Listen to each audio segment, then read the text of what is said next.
venus ici ce soir, les Africains ont-ils vendu leurs frères antillais? Anatomie d'un contentieux historique. Je crois que la question est à la fois tabou et nécessaire pour essayer d'exorciser un certain nombre de choses. C'est pour ça qu'on a choisi cette question aujourd'hui. Pour débattre de cette question, nous aurons autour de cette table un certain nombre d'experts, de personnes qui ont réfléchi sur cette problématique. Nous avons déjà le professeur Jean-Charles Gomez qui parlera qui va introduire le sujet, qui essaiera de camper le sujet. Je pense qu'il convient, avant toute considération, de signaler que le sujet ainsi libellé paraît quelque peu polémique, dans la mesure où il y a quand même, pour le moins, une stigmatisation d'une frange de la population noire qu'il est convenu d'appeler les Africains.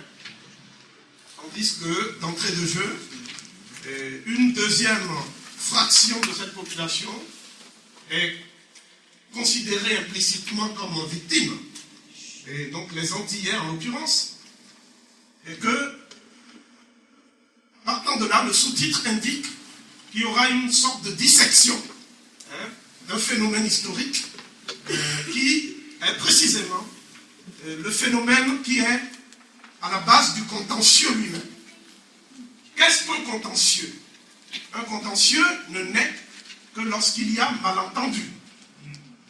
Lorsqu'on n'arrive pas à se mettre d'accord sur les points de désaccord.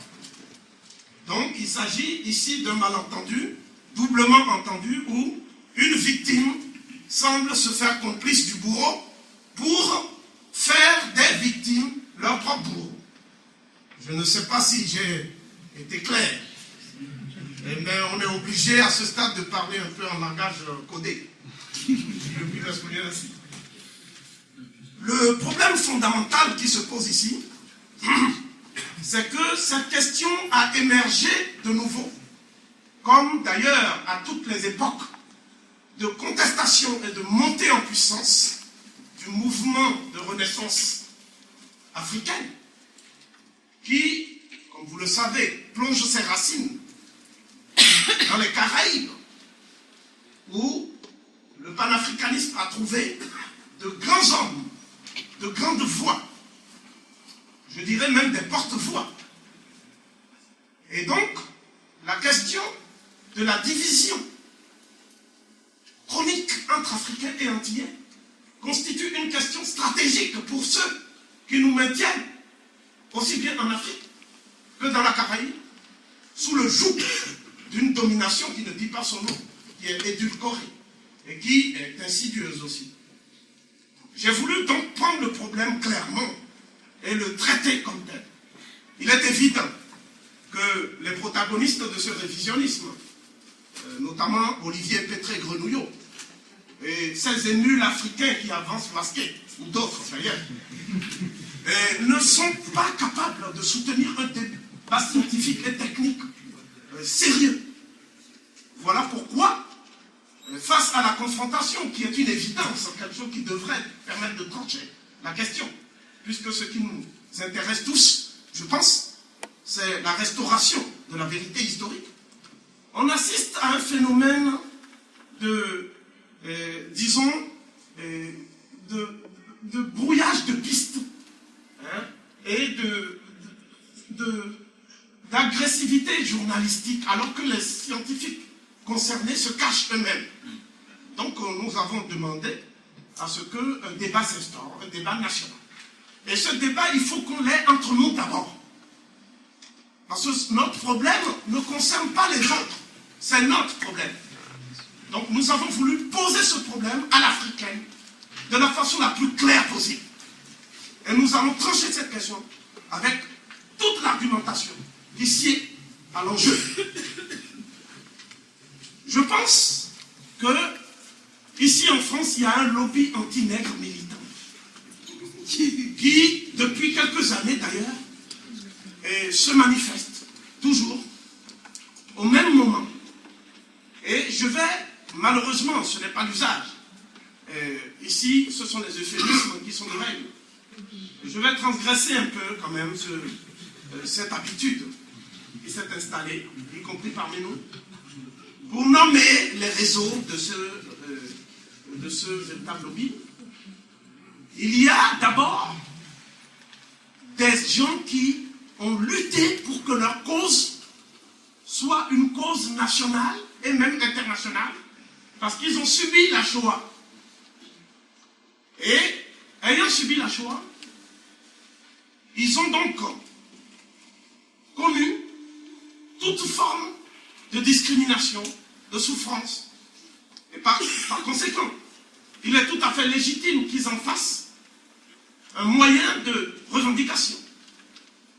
J'observe d'ailleurs que ceux qui n'ont pas tellement lutté contre l'occupant nazi, qui sont restés un peu en France aussi, qui faisaient partie de l'UGIF, l'Union Générale des Israélites de France, et ce sont eux qui sont aux avant-postes.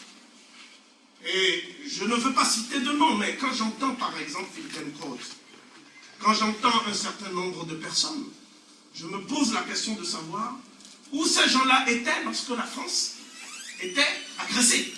Nous savons où étaient les Africains. Ils étaient dans le maquis de Vercors, ils étaient partout là où ils ne faisaient pas bon être. Mais nous voulons savoir où ils étaient.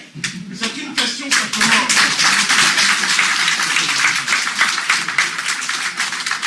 Lorsqu'un historien travaille, il travaille à partir des sources.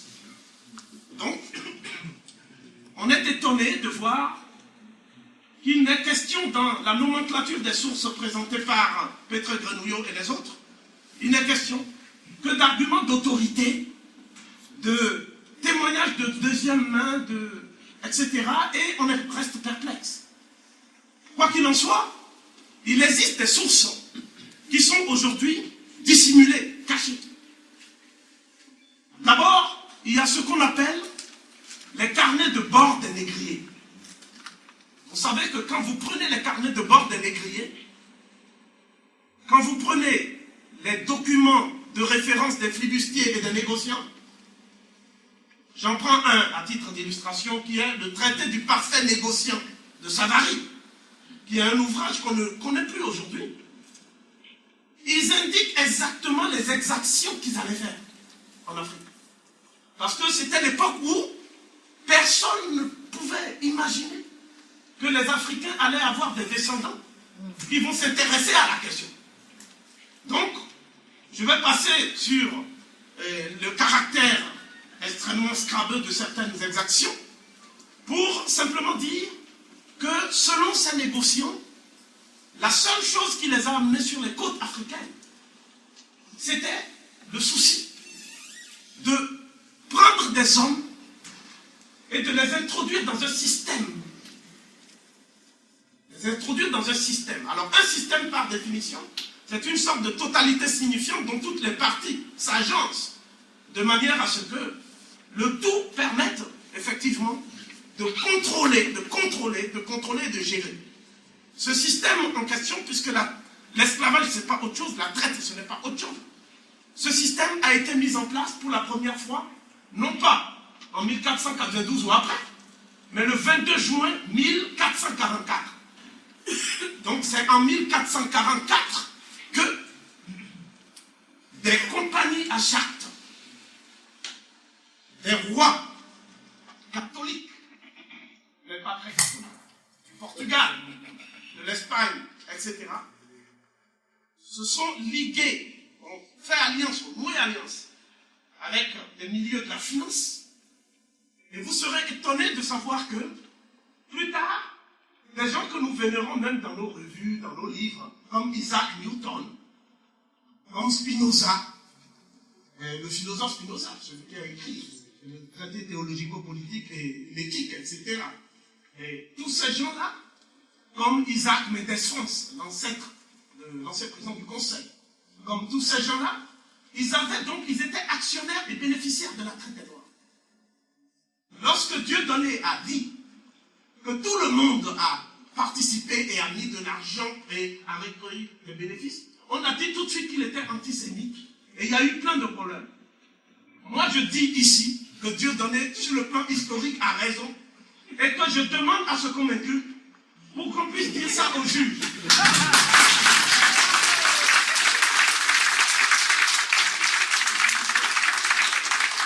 Nous disons que dans ces carnets, notamment le traité du parfait négociant de Savary, ils expliquent exactement le processus par lequel ils accostent en Afrique.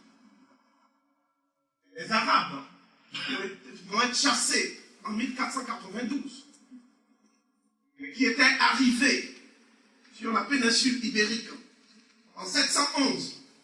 Mais dans leur armée, il n'y avait que des Noirs en fait. Devant, comme Cherakano, eux-mêmes étaient derrière. Et ces Arabes, ils ont appelé ces Noirs-là des morts. C'est pour cela qu'on vous parle de toute une littérature mauresque, etc., mais qu'on met au compte des Arabes et de leur civilisation.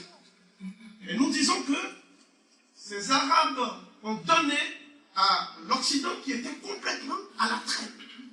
Je n'ai pas le temps me fait défaut ici pour présenter le tableau de l'époque. Quoi qu'il en soit, l'Empire de Ghana était en avance sur tout l'Occident. Les civilisations du Bénin, Yoruba étaient en avance sur l'Occident. La Chine était en avance sur l'Occident.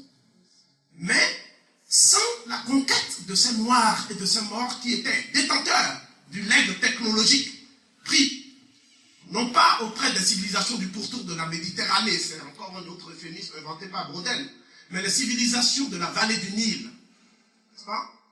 Et au nombre de ces legs, on peut en citer trois brièvement, il y a les techniques de la navigation au long cours. Sans ça, il n'y aurait pas eu circumnavigation des mers, et jamais Christophe Colomb, par exemple, à qui on avait dit d'aller à New Delhi, mais qui ne savait pas se servir de la boussole et du gouvernail, a atterri ailleurs, et puis il pensait toujours qu'il était en Inde. Donc nous disons que, et puisqu'il faut du temps pour maîtriser de telles techniques quand même, et les Arabes leur ont transmis ces techniques. Ensuite, ça a permis de traverser les mers, ce que l'Occident ne pouvait pas faire. Les peuples occidentaux étaient tous prisonniers insulaires chez eux. Ils ne pouvaient pas sortir. Alors même que depuis la reine Hatshepsut en Égypte, la navigation était connue, toute la côte orientale de l'Afrique avait été parcourue, explorée. Nous disons également que si les Arabes n'avaient pas transmis ce que les Égyptiens utilisaient uniquement dans des mystères religieux, à savoir la poudre à canon, les rois portugais, les rois espagnols n'auraient jamais pu avoir cette idée absolument extraordinaire d'en faire une arme de destruction massive. Pas comme en Irak, parce qu'il n'y en avait pas. Donc nous disons que les Arabes ont donné ces armes à l'Occident. Et l'Occident a utilisé ces armes, ce qui lui a permis d'avoir une suprématie technologique et militaire. Ensuite, les Arabes ont permis aux Occidentaux qui mouraient par milliers, faute de soins, de bénéficier du legs de la médecine. Cette médecine qui était connue depuis les civilisations de la vallée du Nil, et que ces civilisations ont transmise aux Arabes, lorsque les Arabes ont agressé l'Égypte en 639. À partir de 640, la conquête de notre ère, la conquête était déjà achevée. Mais c'est ce processus cumulatif de civilisation qui va permettre ensuite aux populations de la péninsule ibérique de se doter de cette suprématie. Donc l'idée selon laquelle l'Occident, depuis la Grèce antique, aurait affirmé une sorte de white supremacy par le truchement du miracle grec, dont plus personne ne parle maintenant, tant c'est devenu un anachronisme dans la recherche. Eh bien, l'Occident n'avait pas cette suprématie. Elle l'avait perdue, elle persécutait ses savants, et même, alors que tous les peuples africains avaient une vision claire de l'astronomie, par exemple les Dogons, qui connaissaient déjà le système qu'on va attribuer plus tard en disant la révolution Copernic, à Nicolas de Copernic, ce Polonais. Mais ces populations, pendant 13 siècles, ont vécu sur une vision cosmique juste, c'est-à-dire mesurable, la course des astres, etc. C'est tout ça, l'astronomie, la médecine, la technologie, la suprématie militaire, qui ont rendu possible le premier impérialisme des temps modernes, qu'on appelle l'impérialisme de Charles Quint. Et c'est cet impérialisme qui va trouver son apogée en 1444, lorsque des populations dites berbères, qui s'étaient métissées avec des populations noires pour donner le rameau de proto-Touaregs, ont été tuées à la tâche dans les îles qu'on appelle la Canarie et les îles Canaries aujourd'hui. Ces populations s'appellent les Guanches. Elles ont été décimées par les Portugais au point même qu'on a oublié leur nom. Oui? Personne ne parle des Guanches. Et lorsque les Portugais ont décimé ces populations, les Portugais ont dit, mais que faire maintenant? Et c'est un catholique qui s'appelle Bartholomé de las Casas, qui va dire plus tard d'ailleurs, mais bien avant lui, il a eu des précurseurs, c'est ça qu'on ne vous dit pas. Et ce qui va dire, mais puisque les nègres végètent là-bas, dans l'idolâtrie et dans la débauche, et que nous avons achevé les Indiens, ça c'est après 1492, pourquoi ne pas aller les chercher? Mais l'idée avait germé déjà chez des négriers portugais, sur indication des rois portugais et du clergé. Donc, je voudrais souligner un point capital ici. N'eût été la justification théologique de l'Église catholique, n'est-ce pas? Et on n'aurait pas pu perpétrer ces exactions. C'est vrai que certains représentants de cette Église ont cru devoir demander pardon à Gorée, comme s'il suffisait de demander pardon pour laver le crime. Mais d'autres, comme les Arabes, n'ont jamais demandé quoi que ce soit. Et continuent sur nos yeux l'esclavage. Donc, cela veut dire que lorsque nous lisons les textes des négriers, notamment Zouara et Anesh, lorsque nous lisons Esmeralda de Situ Orbis, de Duarte Pacheco, etc., Pereira, et c'est une traduction de Raymond Moni, d'ailleurs l'africaniste, en français, ça existe toujours, même si le livre, on ne fait pas de publicité. Pourquoi ne fait-on pas de publicité?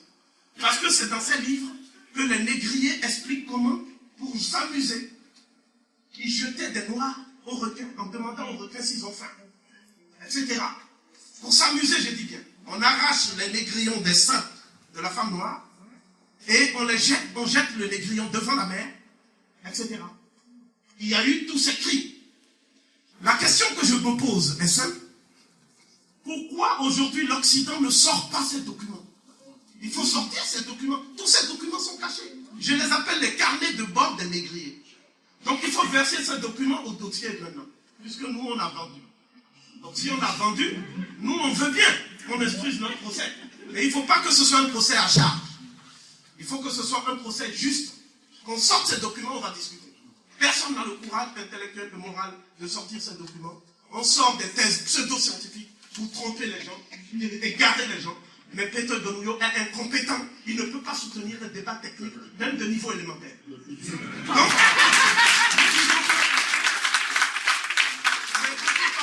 il y a ses amis qui sont dans la salle qui lui disent que j'ai dit ça. Ensuite, il y a un deuxième temps. Ce sont les sources apologétiques. Alors, comme on a vu que l'opinion occidentale commençait à s'intéresser à ce qui se passait là-bas, et que l'opinion occidentale voulait savoir exactement, lorsqu'on fait des expéditions en Afrique, comment les expéditions se passaient? Est-ce que c'était des expéditions pacifiques? Parce qu'on nous a parlé de commerce triangulaire. C'est le lieu de mettre des réserves sur cette terminologie qui nous a été imposée par l'historiographie européenne. Parce que quand on parle de commerce, on veut entendre par là que selon les lois de l'offre et de la demande, des Africains amènent en temps de paix les leurs pour les proposer aux Occidentaux. Mais ce faisant, on fait abstraction des razzias. Donc il faut m'expliquer pourquoi, quand on veut faire un commerce, on a besoin de canons lourds pour faire le commerce. Il y a un problème. Hein? Si tu es un commerçant, tu viens, tu vends, tu achètes. Tu n'as pas besoin de prendre des canons pour pulvériser des êtres humains qui n'ont rien fait, qui ne sont pas armés. Donc ce n'était pas un commerce. Donc il faudrait qu'on en finisse avec des concepts confusionnistes et de petits. Et donc c'était des razzias. Et j'ai également les textes qui datent pour la plupart de 1452, le premier texte en tout cas, et qui disent comment nous allons expliquer aux nôtres une fois là-bas, puisque nous disons que c'est au nom de l'amour, de la charité chrétienne, hein, et de la solidarité que nous allons là-bas. Donc l'opinion européenne s'inquiète et demande ce qui se passe là-bas, dans ce que quelqu'un Conrad a appelé le continent des ténèbres. Qu'est-ce qui se passe exactement là? Et c'est à ce moment-là qu'ils ont commencé à inventer les arguments que nous-mêmes reprenons aujourd'hui. Donc je vais citer juste un texte. Et ce texte s'appelle « De la nécessité de vendre le commerce des nègres aux catholiques français ». D'accord? 1452.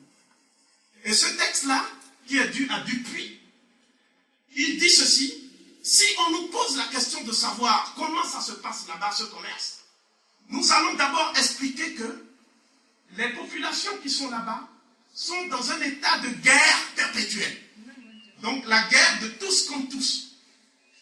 C'est pour apporter la paix et la quiétude que nous allons là-bas, pour civiliser ces gens et les empêcher de faire la guerre.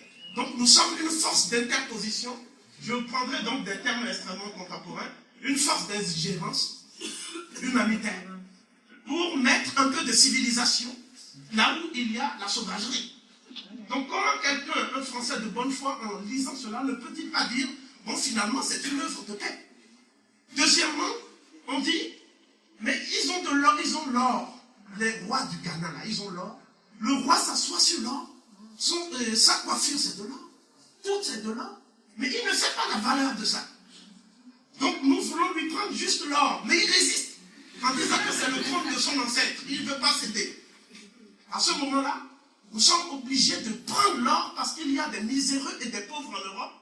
Et nous avons besoin de cet or pour introduire ça dans le circuit commercial, afin que cet or serve à quelque chose. Puis qu'avec les nègres, ça ne sert à rien. Ils vont s'asseoir et se vautrent dessus. Et avec le tout, leurs femmes ici sont polygames autour. Donc, nous disons que c'est l'argument de l'or. C'est-à-dire ce sont des gens qui ne savent pas la valeur de ce qu'ils sont. Donc on va leur montrer la valeur. Le troisième argument, c'est l'argument selon lequel les Noirs, ils menacent les Européens qui s'approchent d'eux de les manger. Donc j'appelle ça l'argument anthropophage. Donc, s'il y a des êtres humains sur cette terre qui continuent à en manger d'autres, l'Église ne peut pas rester sans rien faire. Il faut quand même empêcher ces gens-là de se manger. En plus, ce n'est pas pour nous. Bien sûr, il leur arrive de manger de temps en temps des blancs, mais pour l'essentiel, ce sont des noirs comme eux qui mangent. Donc, nous sommes là pour lutter contre l'anthropophagie. Ensuite, si on nous demande encore la raison pour laquelle nous allons faire ce commerce, nous disons que ce sont des gens qui sont trop nombreux. Ça, c'est le maire de Nantes. Il dit ça. Mais lui, il dit ça un peu plus tard, en 1625. On a son nom, on va sortir tous ces documents. Et ce maire de Nantes dit, mais il y a trop de noirs. C'est-à-dire, quand on va, ceux qui ont été nous ont dit que dès qu'on descend de la mer, il y a des noirs à perte de vue, des noirs jusque dans la forêt. Donc on ne peut pas quand même laisser tous ces gens grouiller comme ça. Hein, ils vont être décimés par les maladies. Bon, bien sûr, nous ramenons la syphilis de temps en temps, mais quand même, eux, on ne peut pas les laisser comme ça. Ouais. Donc au fond, ces arguments, ce sont des arguments qui sont relayés. J'ai lu France Antilles pour les célébrations. Et j'ai vu Madame Falap, qui effectivement a écrit, parce qu'elle a enseigné en Côte d'Ivoire, etc., qui a fait un papier sur la responsabilité des Africains. Et dans ce papier que peut-être certains ont lu, elle reprend certains arguments. Elle dit, les négriers étaient partis là-bas uniquement pour aller chercher de l'or. Ce sont les Africains qui les ont empêchés de prendre de l'or, parce que les Africains ne voulaient pas qu'il y ait un regard extérieur pour voir comment ils se vendaient entre eux. Donc, le problème qui est là, c'est que les sources apologétiques nous apportent un éclairage sur ce que moi j'appelle la transmutation des sources. C'est-à-dire un renversement, si vous voulez, de l'information scientifique. Parce qu'on est parti d'un détail, d'un récit cru des exactions des négriers à ce qu'on appelle une littérature romancée, apologétique, à l'usage des Européens de l'extérieur, en particulier des catholiques du commun. Je voudrais qu'on mette la suite du plan. Et donc, je suis obligé de faire une conférence au pas de charge, puisqu'il y a d'autres personnes qui vont suivre. Cependant, je voudrais insister sur certaines notions que nous utilisons sans savoir vraiment leur portée, en fait. Et en particulier, les notions d'esclavage et de traite. Bon, qu'est-ce que l'esclavage? En fait, l'esclavage, c'est une institution nomade, c'est-à-dire orientale et européenne. Pour qu'il y ait esclavage, il faut, je définis maintenant l'esclavage clairement, ce que les autres ne font pas toujours. C'est un système qui autorise la réduction de l'être humain à l'état de bien cheptel. Donc c'est comme un bétail. Et cet homme-là, on va l'utiliser, on peut le vendre, on peut le tuer à tout moment, son maître peut le faire, parce que ce sont les lois même de la cité, c'est-à-dire les us et coutumes qui l'autorisent. Cela n'est concevable que dans le nomadisme, parce que dans une société de type patriarcal, comme vous l'imaginez, il y a le pater, etc., le père de famille qui est Dieu Tout-Puissant, qui lui a droit de vie et de mort sur sa femme. Et en même temps, il faut qu'il aille faire des loisirs. C'est ce mot loisir qui va donner plus tard l'école, pour les loisirs en Occident, n'est-ce pas? Donc, il faut qu'il fasse des loisirs. Pour qu'il fasse des loisirs, la division de travail impose que d'autres travaillent sur les tâches pénibles pour lui pendant que lui ne travaille pas. Ça veut dire que même le bétail était traité d'une façon qu'on ne trouve jamais dans les textes de l'Afrique. Je veux dire par là que les civilisations sédentaires, les premières, la civilisation qui a fleuri dans la vallée du Nil, toujours autour des fleuves d'ailleurs, des points d'eau. Les civilisations nomades, ce sont des civilisations qui vivent dans un espace désertique ou semi-désertique, en général. Mais les civilisations sédentaires, c'est sur les points d'eau, autour de la cristallisation des points d'eau. La vallée du Nil, pour la civilisation dite égypto-nubienne à notre époque, la première, donc dans l'histoire de l'humanité. La civilisation de la vallée de l'Indus en Inde, c'est une vallée encore, vous voyez bien. Et là encore, ce sont des Noirs qu'on appelle les Dravidiens, n'est-ce pas, qui ont créé la civilisation de Mohenjo-Daro et d'Harappa, je passe. La civilisation de Sumer, dans la vallée du Tigre et de l'Euphrate, encore une vallée. Cette civilisation sumérienne qui est classée par l'héritage même biblique dans ce qu'on appelle les héritiers de Nemrod, le bâtisseur couchite de Mésopotamie, n'est-ce pas? Ça, c'était bien avant Saddam. Et puis, les civilisations de la vallée du Jourdain, c'est-à-dire la civilisation cananéenne qui a précédé les Arabes et les Juifs en général, sur une terre qu'on appelle aujourd'hui Palestine, parce qu'on a pris le nom des Philistins pour désigner cette terre. Donc, l'esclavage, sous cette forme, n'a jamais existé dans les sociétés africaines précoloniales. La question que je pose est la suivante, toute d'une évidence mathématique. S'il est vrai que Petré-Grenouillot et les autres affirment que la traite africaine, donc la traite interne, a commencé par l'Égypte, et que l'Égypte allait prendre des Noirs du Sud, puisque les Égyptiens n'étaient pas noirs, cela va sans dire, c'était des Blancs à peau noire. Et ils allaient prendre des Noirs à peau noire au Sud, et ils les emmenaient pour en faire des esclaves, n'est-ce pas? Alors, en plus, ils ont osé faire des Juifs des esclaves.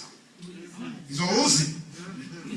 Donc, moi je dis que j'ai produit des documents publics où on voit dans la tombe de Khnum-Hotep, lorsque les Hébreux arrivent, avec les proto-Hébreux arrivent, donc leur chef s'appelle Abishai, et il y avait 37 nomades qui sont arrivés, on a le nom de celui qui les a accueillis, et ils arrivent avec des bouquetins pour dire qu'ils sont venus pacifiquement pour donner en fait tribut au pharaon, etc.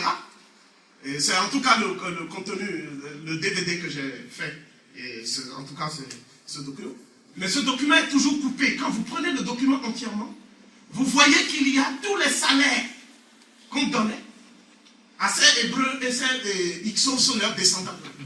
On dit, tu as fait tel travail d'ouvrier, donc tu auras du mil en quantité ceci.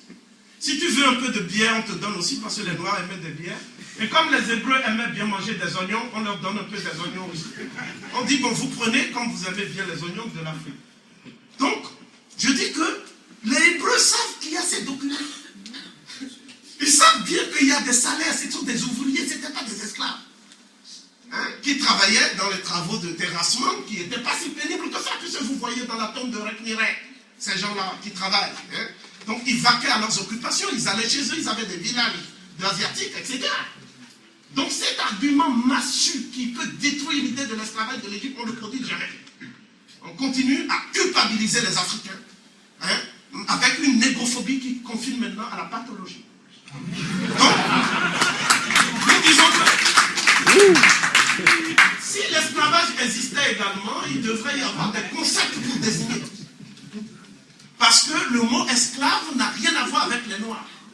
Le mot esclave vient de slavus et désigne un peuple d'Europe centrale que les Grecs, les Romains, puis les Huns et les Visigoths allaient détruire à souhait et les ramener pour les réduire à l'état de biens cheptels.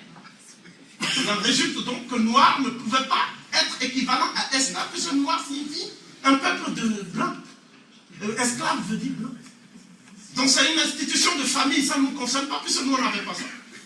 Donc il y a 3 mots pour désigner les catégories sociales dépendantes dans la civilisation méridionale de l'Égypte, notamment. Le premier mot c'est hem, avec plusieurs déterminatifs. N'est-ce pas? Ce mot doit être traduit par majesté. Donc ce mot désigne aussi le pharaon. D'ailleurs, pharaon, on croit souvent, on dit tout le temps pharaon comme si c'était une entité un peu nébuleuse. Pharaon, ça veut dire père Aa, ça veut dire la grande maison. Mais la grande maison dont on parle, c'est quoi? C'est l'univers. C'est une des épithètes pour désigner l'univers. Le vrai nom de l'univers, c'est Djer. Quand vous dites Djer, Djer, Neb, Djer, ça veut dire le maître de l'univers. Mais quand vous dites maintenant le père Aa, ça veut dire l'univers lui-même. Donc, toute l'Afrique désigne le pays, la civilisation par le mot maison. Les Yoruba disent il est Ifé, ça veut dire la maison bien-aimée. Parce qu'il y avait ce rapport de fusion hein, avec le pays. Le pays, ce n'était pas seulement l'état-cité. Hein, le pays, c'était une entité fusionnelle, si je puis m'exprimer ainsi. Donc, l'esclavage n'existait pas en Égypte. Le deuxième mot, c'est Bak. Vous avez la cigogne Djabirou, vous avez la corbeille à anse et le déterminatif. Le déterminatif montre invariablement un homme libre. Prenez toutes les attestations du Vorterbourg, tout le dictionnaire de Faulkner, etc. Ça ne change pas. Par conséquent, ce n'était pas un homme servile ou à l'état de servilité. C'était un homme libre, déambulant, vaquant à ses occupations.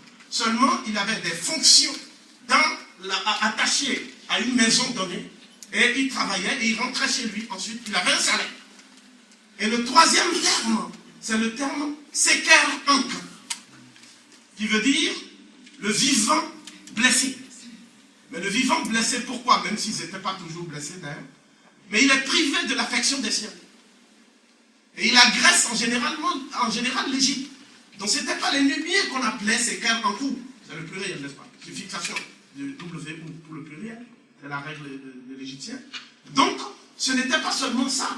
C'était aussi surtout des peuples de la mer, des peuples occidentaux nomades, qui venaient avec leurs mœurs guerrières, rudes, que la sensibilité égyptienne retrouvait. Il en résultait donc une confrontation des relations interculturelles, pour parler vite, et que cela nécessitait une première phase de neutralisation de ces, je ne peux pas utiliser d'autres mots, bêtes féroces qui se déployaient sur les civilisations méridionales, n'est-ce pas? Et donc, il fallait les neutraliser dans un premier temps, et ensuite leur apprendre les mœurs de l'Égypte. Donc, ce que je vous dis là, c'est que l'Afrique avait une fonction civilisatrice. Voilà, donc, il fallait le faire. Et ensuite, maintenant, quand on fait ça maintenant, ces gens-là sont accoutumés aux mœurs et peuvent même se marier dans le pays. Et quand ils se marient, certains finissent même vizirs. Vizir, c'est un terme que vous entendez, mais ils disent djati. Ils finissent comme ça. Je peux citer par exemple Ibn Yacoub, qui est djati vizir du roi Yamessou le IIIe, etc. hein, même l'ami du ministre des Finances de Toutankhamon, Maya, hein, son ami, c'est un sémite, et qui était effectivement le codem catif, etc. Mais entre les Africains même, il y avait tout cela, entre les Africains, puisque le Mansa Sakura de l'Empire mandé, qu'on appelle usurpateur dans la littérature africanique, je ne sais même pas ce que ça veut dire, le Mansa Sakura était à l'origine un catif, qui est devenu empereur. Donc il faut imaginer, dans la Rome impériale, n'est-ce pas, à l'époque de Caligula, à l'époque, effectivement, de Néron, il faut imaginer un esclave devenant empereur, César, à Rome, c'était possible. Si c'était possible, on n'aurait pas fait tout ce qu'on a fait, hein, à l'esclave Spartacus. Vous le savez bien. De même, dans l'État-cité d'Athènes, un esclave ne pouvait pas devenir basileus, c'était impossible, absolument. Donc ce sont ces faits qu'on camoufle pour continuer à accréditer l'idée selon laquelle l'Afrique est un pays d'esclavage, etc. Ce qui culpabilise les Noirs chaque jour. Mais vous êtes le peuple bâtisseur de civilisation. Donc ce que nous disons ici, c'est que ce qu'on appelle la traite, c'est quoi? La traite, c'est que le bétail même, on le traite, on tire du lait. Jusqu'à ce qu'il n'y ait plus de lait, il faut du sang. Et quand il se vide de son sang maintenant, on a fini la traite, on passe à un autre. Ainsi de suite. Mais le ministre de France, de Finances Colbert, a fait mieux encore. Il a dit que non, même le nègre, les nègres à traiter, ça ne suffit pas. Le nègre est un bien meuble. C'est une chose. On peut le frapper, on peut faire tout ce qu'on veut de lui. C'est comme s'il ne ressent pas les coups. D'accord? Donc, et vous pouvez lui couper l'oreille, vous coupez le jarret, vous coupez tout ça, il ne sent même pas. Il fait semblant de pleurer, mais c'est un petit monstre qui fait semblant, mais il ne sent pas. Donc, mais le paradoxe, c'est quoi? C'est qu'on dit qu'il faut faire de meubles, il faut baptiser des meubles. Les mêmes gens. Dans le code noir, ils disent, mais on va quand même baptiser ces biens meubles quand même, qui sont les esclaves. Puis il faut le baptême. Donc, ce que je dis ici, c'est que la traite, c'est la forme la plus exacerbée de l'esclavage, qui n'a touché que les Noirs. Aucun peuple blanc n'a jamais suivi la traite. J'entends de temps en temps, j'ai ouï dire d'une traite des blanches. Et ça, je crois, c'était pas sérieux. La traite, la vraie, est toujours négrière. Hein? Donc les Arabes ont commencé. Les Arabes ont commencé avec des traités qu'ils ont imposés avec agressivité, que le Barca notamment. On connaît les textes de Makrizi. À cet égard, les traductions de Makrizi. Mais les Occidentaux aussi ont codifié cette traite. Ils l'ont codifié, c'est-à-dire qu'ils l'ont fait passer à l'état de juridiction. Ma conclusion pour cette partie, c'est que l'esclavage ne peut pas être une institution d'origine africaine. Si nous prenons les noms dans nos langues, nous voyons bien qu'il y a tout ça. Moi, je parle fond, n'est-ce pas? Donc, si tu parles fond, on dit que Vidomengon signifie esclave. Je traduis littéralement Vidomengon, ça veut dire enfant chez Kida. C'est pas esclave, ça. N'est-ce pas? C'est peut-être devenu quelque chose de pas moralement acceptable, mais étymologiquement, c'est pas ça, c'est ma langue. Quand on dit Kanoumo, c'est exactement le captif qu'on attouche. Kan, c'est la corde. Kanoumo, c'est-à-dire le captif qu'on attache. Quand on dit Messétan, c'est le serviteur. N'est-ce pas? Mais il n'y a aucun équivalent du mot esclave absolument. Donc il en résulte que le type de système d'organisation sociale, économique et politique reste à définir. Ce n'est pas eurocentrisme qu'on nous dit mode de production asiatique. Pour dire l'Afrique, nous ne sommes pas asiatiques. Il y a des travaux de Melik-Vili, etc. Tant que les sciences sociales ne seront pas décolonisées, à partir d'une conceptualisation dans nos langues, depuis l'Égypte pharaonique, on vivra toujours dans des équivoques. Donc la traite négrière, par sa spécificité. D'ailleurs, pourquoi elle n'est pas décolonisée? Parce que la plupart des spécialistes de l'Afrique, notamment chrétiens, Madame Perrault, etc., ce sont des gens qui savent pas parler une langue africaine. Comment toi tu peux être spécialiste de la France? Tu vas t'asseoir à la Sorbonne alors que tu n'as pas un rudiment de la langue française. Vous voyez ce que je veux dire? On t'appellerait un imposteur. Mais chez nous, ils dirigent des thèses. Des Africains qui, eux, savent la langue. N'est-ce pas? Et ils se permettent de dire que tel Africain a mal traduit dans sa langue. C'est comme un aveugle qui dit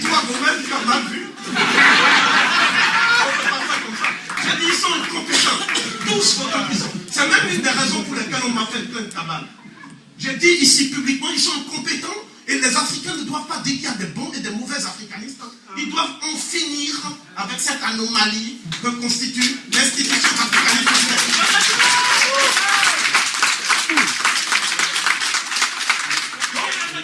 Nous disons que, à partir de ce moment-là, les dommages de la traite. J'en viens maintenant à la question centrale de mon exposé, à savoir le processus par lequel la traite s'est déroulée. Lorsque vous étudiez la traite négrière, vous voyez donc qu'il y a eu une coalition de nations. L'Espagne, le Portugal, la France, la Hollande, l'Angleterre, etc. Même à la fin les Danois. Et cette coalition de nations s'est partagée le territoire africain comme territoire de chasse, où on va se livrer à la chasse aux bois d'ébène. Voilà. À coup de canon, et non pas un commerce, absolument.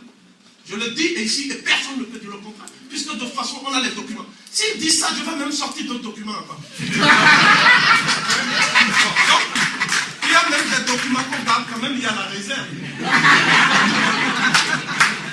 Donc, à partir de ce moment-là, nous voyons que la traite négrière n'est pas une traite négrière atlantique. Parce qu'un commerce triangulaire se déployant à partir de 3 pôles, où des gens se seraient enrichis également, etc. La traite négrière fut, dans une phase initiale, de 1444 au moins, jusqu'à 1545, une agression répétée contre des populations civiles par les côtes. Nous le savons puisque nous emportons le traumatisme dans notre chair. À Ouida, Elmina, Gorée, Podor, etc.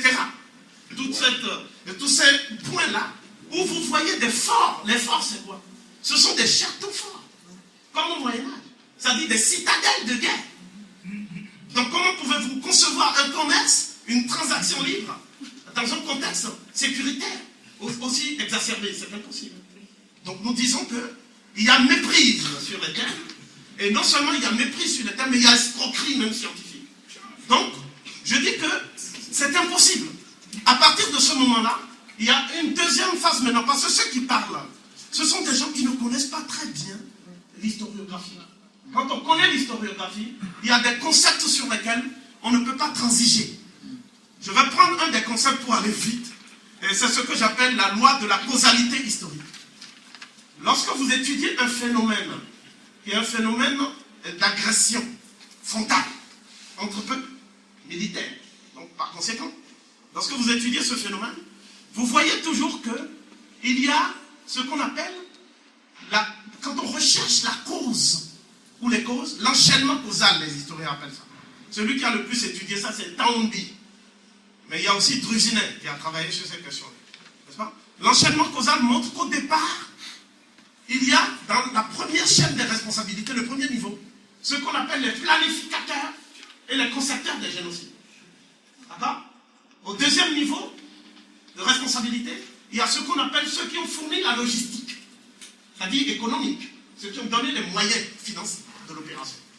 Au troisième niveau, il y a ceux qu'on appelle les organisateurs sur place du phénomène, ceux qui supposaient une infiltration et de diversion pacifique, des voyages, on se fait passer pour des commerçants, etc.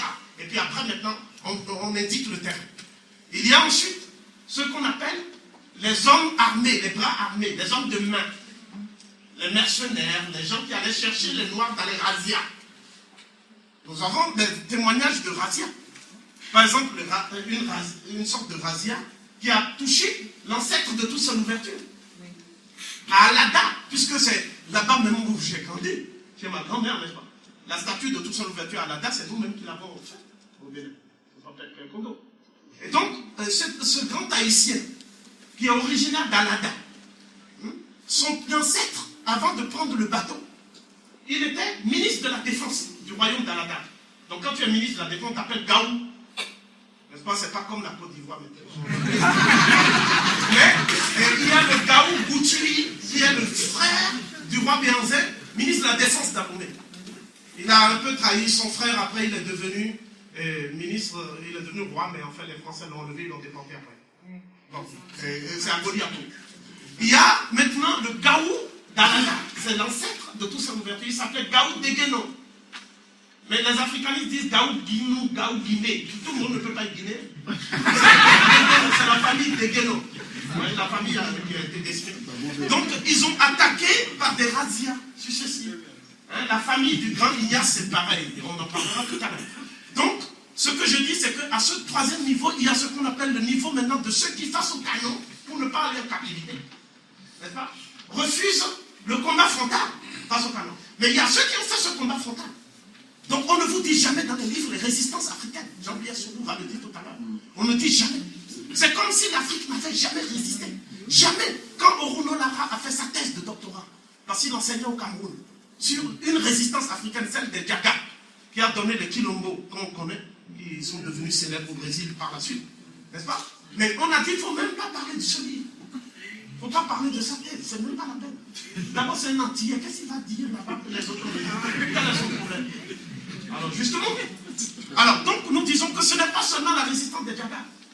Il y a eu un continuum insurrectionnel des Noirs, tout le temps, c'est connu. Donc ce fait est aujourd'hui avéré et nous devons l'apporter à la conscience universelle maintenant. Ensuite, nous disons que ce phénomène-là, vous avez maintenant des complices. Donc je vais l'illustrer par deux exemples et je vais conclure. Le premier exemple, c'est ce qui s'est passé avec les Français. Il est évident que l'historiographie française aujourd'hui dit que le peuple français a résisté, en général, face aux nazis. Mais que ce sont quelques brebis égarés qui ont été châtiés, d'ailleurs, qui s'étaient laissés prendre à la collaboration. Mais les faits sont tout autres dans la mesure où c'est un ancien maréchal de France qui dirigeait la collaboration. Peut-être. Ensuite, le président du Conseil de Laval, et Darlan, Darquier de Pellepoix, commissaire aux affaires juives. Donc c'était l'élite française qui collaborait en fait. La preuve, quand De Gaulle a lancé son appel, en AEF, quand Eboué, le Guyanais, a dit, bon, nous allons quand même tenter le pari, encore une fois, pour voir si la France se libère, elle sera au moins reconnaissante. Eh bien, ce sont des gouverneurs de l'AEF français, blancs, qui ont dit, nous refusons, nous préférons la collaboration avec Pétain. Nous avons leur nom. Mais on n'enseigne pas ça au peuple français. On ne dit jamais, le peuple français et ses élites ont vendu la France. Quand il s'agit des nègres, on dit que les Africains ont vendu sans nuance en faisant abstraction de tous les faits massifs que je viens de lui dire.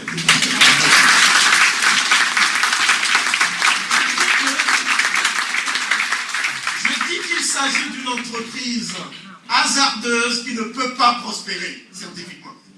Donc il est temps qu'on y renonce, qu'on arrête, parce que le négationnisme monte en France.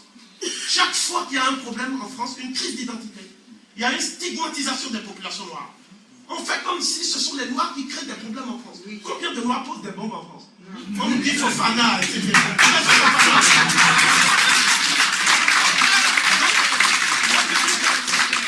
Voilà.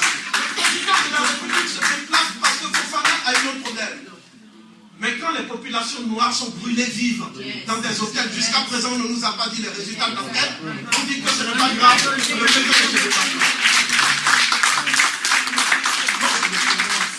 Je pense que ce qui est important, l'enjeu, et c'est ça que je vais dégager maintenant, c'est que ce qu'on appelle les Africains, on ne les traite pas différemment de ce qu'on appelle les Antillais.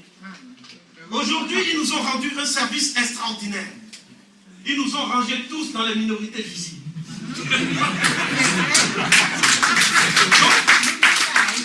ils nous ont rangés dans les minorités visibles, ce qui fait que quand un Antillais dit « moi je suis français », le français lui dit, mais écoute, tu es français, mais tu n'es pas français comme les autres. Donc les Antillais ont énuméré, et ils ont raison, c'est sur ça que je vais conclure, 4 contentieux. Le premier contentieux, je viens maintenant de montrer très rapidement, parce que je n'ai pas eu le temps de développer, c'est pour ça que j'ai choisi ce type de communication directe. Ce premier contentieux, c'est un contentieux d'ordre historique. Donc je dis que les termes dans lesquels il est posé ce contentieux ne sont pas recevables, sont irrecevables pour l'information scientifique. Il ne s'agissait pas d'une vente des Africains indistinctement de leurs frères antillais, parce qu'on voulait dire que nous sommes moins que des animaux. Arracher un petit porc-poussin à sa mère poule, vous allez voir la réaction de la mère poule. C'est le nègre lui-même qui va donner son enfant. Et on dit que les Noirs doivent accepter ça. C'est mal connaître les Africains. Nous disons que ce premier contentieux, il faut le poser dans des termes clairs, de manière scientifique. Je ne suis pas venu pour un débat émotionnel, même si je suis un peu ému aujourd'hui. Je dis qu'il faut le poser dans des termes scientifiques clairs maintenant. Et nous sommes prêts à affronter qui que ce soit pour un travail de discussion, de déballage des sources, hein, pour édifier la communauté nationale sur les enjeux de cette question-là. Deuxièmement, il y a un deuxième contentieux. Les Antillais disent, effectivement, et je vais leur donner en partie raison, que lorsqu'ils ont été éloignés, il y a eu cette souffrance, cet éloignement. Chaque fois qu'il y a un gros problème, ils ne sentent pas cette solidarité, cette étendue des Africains. À quelques rares exceptions. D'accord? Et que même quand il y a eu le problème de la colonisation positive, là, les chefs d'État africains sont partis se ranger à Bamako derrière le maître d'école, mais ils n'ont rien dit. À quelques rares exceptions. C'est Aimé Césaire qui a dit, si c'est comme ça, Sarkozy, tu ne viens pas. Donc nous disons que, effectivement, les Africains doivent démontrer leur solidarité active avec leurs frères qui ont été arrachés dans les conditions que nous savons. Aussi longtemps qu'ils ne le démontrent pas, au plus haut niveau, il y a matière à avoir et à entretenir des doutes. Même si je dis, à la décharge des principaux intéressés, que ces Africains-là, souvent, n'ont pas voix au chapitre même chez eux. Et que vous savez les conditions dans lesquelles on a maintenu l'Afrique sous le joug jusqu'à présent. Et il vous est, c'est votre responsabilité, de faire aussi en sorte qu'il y ait cet échange entre Africains et Antillais. C'est cet échange seul qui va nous sauver, parce que ça va nous permettre au moins de communiquer. Et le début de la communication, c'est le début aussi de la réconciliation. Troisième argument, les Antillais en général, considèrent leur nationalité française comme un fait, une conquête de haute lutte. Oui, une conquête de haute lutte. Ce qui est historiquement exact. Souvent même, ils étaient français de nationalité bien avant certains Européens actuels.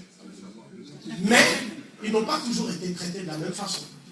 Donc, ça les gêne un peu de voir aujourd'hui tous ces beaux people aussi, Maliens, Africains, venir et prendre leur nationalité aussi. Je dis que c'est un problème humain. Donc, ils se posent cette question en disant, mais comment se fait-il qu'on dévalorise tant nos conquêtes, notre combat? Comment se fait-il que nous, qui nous sommes battus, il y a eu tout cette statut-là, départementalisation, assimilation, tout ce qu'on a dit, Aimé Césaire était rapporteur d'un mois de la départementalisation. Et tout cela, les Antillais ressentent ça comme une sorte d'atteinte aux droits qu'ils ont obtenus de haute lutte. Parce que c'était une lutte.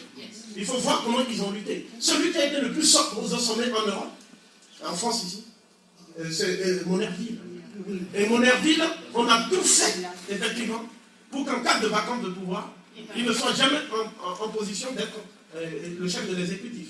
Donc vous savez que cette conquête-là était importante et ils sont attachés humainement de se concevoir. Même si je dois dire aujourd'hui, il faut transcender ces histoires de nationalité pour voir quel est le socle commun, quel est le sentiment d'origine, l'appartenance commune d'origine entre nous, parce que c'est ça qui peut nous sauver. Le dernier argument, qui est également recevable, qu'on peut discuter en tout cas, c'est le suivant, c'est que l'Afrique souffre d'un déficit d'image. Quand les Antillais ouvrent la télé, ils voient toujours des enfants au ventre ballonné, des problèmes de sida, des problèmes de guerre civile, des problèmes de... etc. Et ils s'inquiètent. Parce que c'est un cri de désespoir et d'amour, c'est une inquiétude légitime. Ce n'est pas attentatoire à la dignité de l'Africain. C'est une interrogation aussi. Hein, ils se demandent, mais comment se fait-il que le continent, parce que confusément, ils savent tous d'où ils viennent. Je laisse de côté maintenant les Carabes et autres, qui n'est pas parti dans les mêmes conditions. Ça, au moins, il peut me l'accorder. Il n'est pas parti dans les mêmes conditions. D'accord? Et entre eux, ils disent souvent qu'ils sont plus attachés d'ailleurs à la Palestine qu'au Darfour. Et on les comprend. D'accord? Mais ils ne sont pas venus dans les mêmes conditions. Ce sont des nègres qui les laissent prospérer en se faisant passer pour leur leader. Mais on sait très bien que... Parce qu'il a l'habitude de porter plainte aussi. Donc je dis que Karam, ce Libanais, Libano-Syrien, qui dit qu'il est à la tête d'une association noire, et qui dit qu'il est contre le cran, il est contre tout le monde. Je dis que Karam n'a pas vécu. Il n'a pas la même conscience historique que nous. On n'a pas vécu les mêmes souffrances. Voilà pourquoi il peut se permettre de dire que les Africains n'ont pas souffert. Parce que c'est comme s'il était à la place des Africains. D'accord? Mais en fait, c'est un individu qui n'a pas vécu cette souffrance. Il est disqualifié pour en parler de façon sérieuse. Parce que c'est ce que tu as vécu, l'expérience vécue seule, qu'on peut transmettre. Ma conclusion est celle-ci. Non seulement l'histoire de la traite négrière, la première arabe, et non pas orientale, parce que ce n'est pas l'Orient qui l'a fait. La traite négrière européenne. Cette histoire est entièrement à réécrire.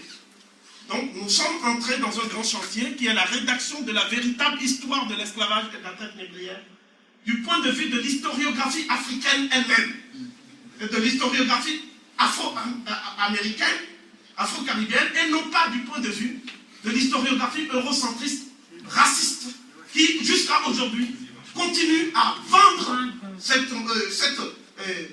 préjugés-là, ces préjugés de notre temps. Et nous disons ici du haut de cette tribune pour conclure, que le professeur Cheikh Anta Diop avait raison lorsqu'il a dit, je le redirai le 29 avril à la Mutualité, je le dirai devant tous ceux qui parlent de Cheikh Anta Diop n'importe comment, comme Pape Ndiaye et autres, hein? Je le dirai, d'accord? Et nous disons que le professeur avait raison lorsqu'il disait que tant que les Africains ne vont pas restaurer leur conscience historique à partir de leur propre paradigme, leur propre vision du monde, leur propre sensibilité, il y aura toujours ce problème-là. Et les gens viendront, même n'importe quel ignorant sous le manteau de la science, viendra pour nous mystifier dans une salle. Et c'est pour cela qu'il disait la phrase suivante sur laquelle je vais parler. Les études africaines ne sortiront du cercle vicieux où elles se meuvent. Les études africaines ne sortiront du cercle vicieux où elles se meuvent pour retrouver tout leur sens et toute leur plénitude qu'en s'orientant vers la vallée du Nil. Réciproquement, l'égyptologie ne sortira de sa sclérose séculaire, de l'hermétisme des textes, que du jour où elle aura cette vision d'une Afrique unie. D'accord? Donc Cheikh Anta Diop a dit que les Africains doivent aujourd'hui rétablir la vérité historique sur la base de la documentation. Et vous verrez d'ailleurs que c'est toujours l'histoire des civilisations de la vallée du Nil ou l'esclavage qui font l'objet du négationnisme à des périodes chaque fois que le problème se pose. Donc c'est à nous d'être dignes du travail qui a été fait par Cheikh Anta Diop et par ses continuateurs. Et j'en profite pour lancer un appel à la réconciliation de tous ceux qui travaillent dans le même sens, parce que c'est devenu presque aujourd'hui un non-sens de travailler en se considérant les uns les autres comme des adversaires, alors que nous travaillons pour une cause commune. Je vous remercie.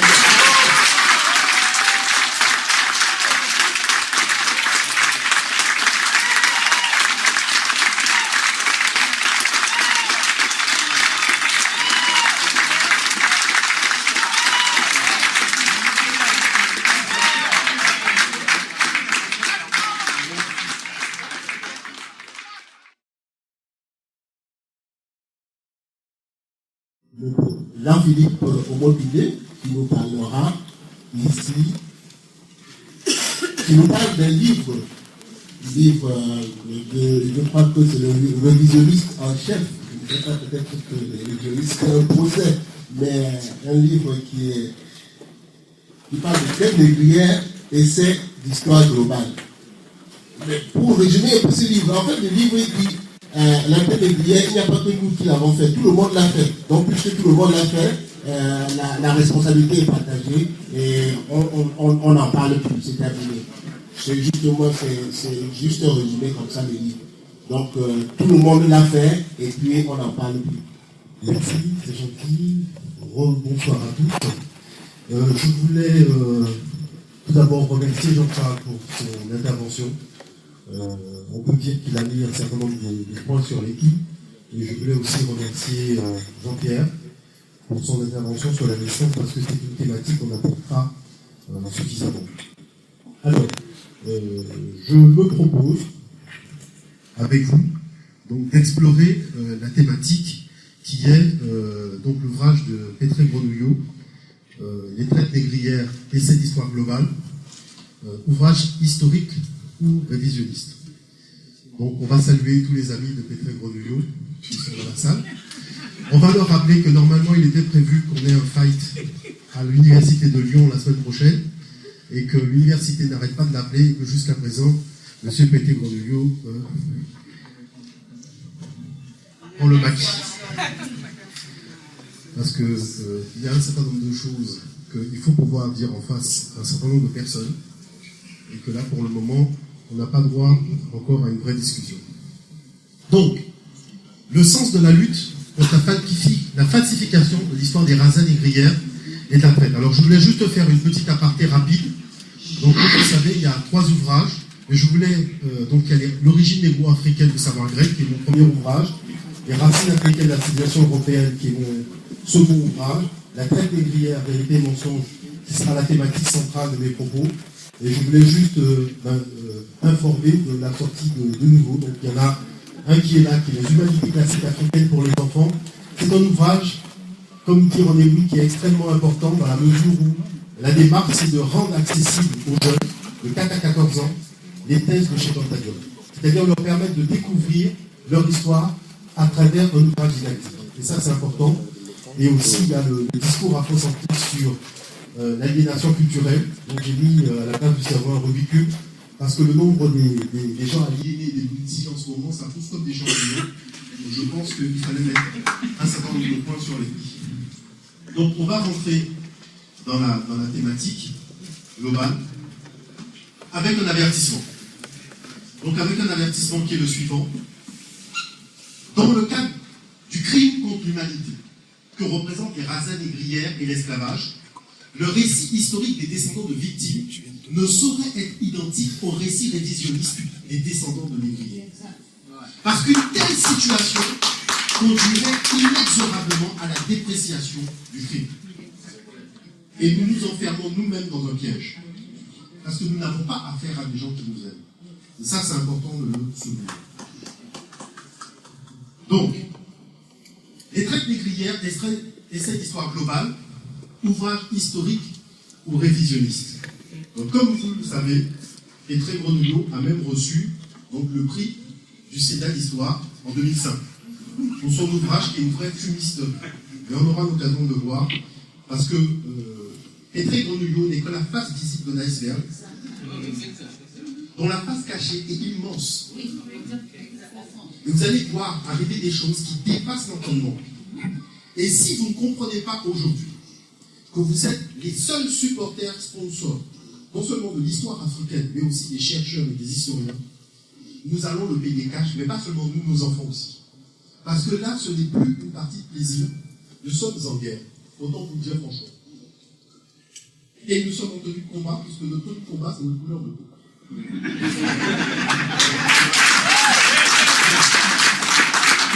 Quels sont les postulats posés par Olivier Petré Grenouillot dans son ouvrage? Tout d'abord, on encense l'approche globale, en disant que c'est la meilleure approche historique. Nous allons voir, en fait, ce qu'entraîne ce postulat. Ensuite, il parle d'une Égypte esclavagiste. Donc on a vu déjà un certain nombre de points importants avec Jean-Charles. Ensuite, la livraison des captifs fut une affaire afro-africaine, ce qui est extraordinaire, de roi nègre, dont on ne donne jamais le nom d'ailleurs. Une traite interne africaine de 14 millions d'âmes, donc une profusion de royaumes négriers à l'intérieur des terres. Une traite européenne de seulement, on a envie de dire, 11 millions d'âmes, ce qui est extraordinaire. Et une traite orientale de 17 millions d'âmes. Là-dessus, sur la base de monologues historiques reposant sur de la calomnie. Donc, certain nombre d'individus qui aujourd'hui disent qu'ils sont historiens. Je pense qu'il n'y a pas 36 000 alternatives. Il faut véritablement taper du poing sur la table, parce que nos enfants, non seulement à travers leur ouvrage scolaire, mais aussi à travers un certain nombre de magazines, se retrouvent confrontés à des thématiques. Vous voyez par exemple Sylvie Brunel, j'ai été lui dire ce que je pensais directement à l'université de Montpellier. Wow. Vous voyez? Donc, c'est justement pour qu'elle comprenne que quand on veut dialoguer aujourd'hui, ben nous on est prêt à se déplacer maintenant pour aller discuter avec un certain nombre de personnes. Vous voyez? Donc avec des phrases telles que l'Occident doit-il se sentir coupable du sous-développement de l'Afrique. C'est-à-dire que le but du jeu c'est de faire en sorte que les nègres soient responsables du sous-développement de l'Afrique. Parce que c'est nous qui avons construit les bateaux négriers qui nous ont emmenés là-bas. Donc arrivé à ce stade-là, je pense qu'il n'y a pas 36 000 choses. Il faut taper du poing sur la table. Il faut faire exploser la réponse. Donc, premièrement, dans l'intégrité de M. Olivier Pétré-Grenouillot, dans le cadre d'une interview accordée par l'auteur au journal du dimanche, le mois de juin 2005, M. Pétré-Grenouillot tient les propos suivants. Il dit « C'est aussi le problème de la loi Taubira, qui considère la traite des Noirs par les Européens comme un crime contre l'humanité, incluant de ce fait une comparaison avec la Shoah. Les traites négrières ne sont pas des génocides. Le génocide juif et la traite négrière sont des processus différents. Il n'y a pas d'échelle de Richter des souffrances. » Donc on voit très bien qu'ici, cet historien est là pour semer la confusion et faire des amalgames, puisque la loi qui traite des crimes ne mentionne pas les génocides. Mais là, il fait l'amalgame lui-même. Donc naturellement, une telle déclaration a valu à son auteur donc une tentative de procès en justice pour contestation de crimes contre l'humanité. Mais le simple fait qu'il y a eu cette action en justice nous permet aujourd'hui d'apprécier en fait le parti pris de l'auteur. Parce que voilà un auteur qui écrit un ouvrage sur les traites négrières et qui est prêt à se faire condamner par la justice pour contestation de crimes contre l'humanité. Donc à partir de là, on peut considérer que sa crédibilité, elle est nulle. La deuxième chose, parce qu'il n'y a pas que Pétré-Grenouillot, il y a l'échafaudage sur lequel il repose. Et c'est cet échafaudage-là qui pose un sérieux problème aussi en France aujourd'hui, puisque prenons le cas maintenant de la vision globale d'Olivier Pétré-Grenouillot. Lorsque l'historien Martin Bernal, qui a écrit un ouvrage, Black Athena, parlait d'une histoire globale dans le milieu universitaire pour expliquer l'éclosion de la civilisation en Europe, avec comme soubassement et comme soutien l'Afrique, Maurice Sartre, qui est professeur d'histoire ancienne à l'université François Rabelais de Tours, et membre de l'Institut universitaire de France, se faisait l'avocat de ce milieu universitaire dans le journal Le Monde, dans un article intitulé « Grèce, fille d'Afrique ?» point d'interrogation. Et qu'est-ce que dit M. Sartre? M. Sartre dit « Black Athena ». Sous ce titre provocateur, Martin Bernal défend l'idée que la Grèce doit une part essentielle de sa culture à l'Égypte et au Proche-Orient sémitique, d'où partir des colons au 2e millénaire. Comme les civilisations égyptiennes et sémitiques proviennent elles-mêmes d'une racine commune afro-asiatique qui prit naissance en Afrique orientale, la Grèce serait donc indirectement fille de l'Afrique. Conclusion de l'auteur. En réalité, Martin Bernal pratique ce que les historiens refusent aujourd'hui, une tentative d'explication globale dont chacun sait qu'elle ne peut pas répondre aux complexités de l'histoire. Donc la question est, si la méthode globale de Bernal a été combattue par l'establishment universitaire français, qui disait que la méthode globale ne correspond pas aux complexités de l'histoire, pourquoi cette même establishment a acclamé l'historiographie globale de Pétré-Grenouillot dans le cadre de la traite négrière? Ce qui prouve bien qu'il y a 2 poids, 2 mesures dans ce pays, chaque fois qu'il s'agit des nègres.